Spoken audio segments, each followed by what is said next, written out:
sapagkat sa iglesia tuturuan siya ng lahat ng itinuro ng Panginoon. Hindi lang po bautismo, hindi lamang ilang kapirasong turo. Ang sabi po, lahat na itinuro ng Panginoon.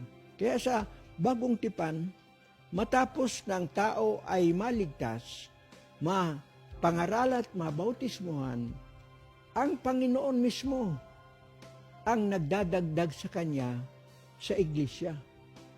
Mga Gawa 2:42 ang sabi. At sila'y nagsipanatiling matibay sa turo ng mga apostol, sa pagsasama-sama, sa pagpuputol-putol ng tinapay, at sa panalangin.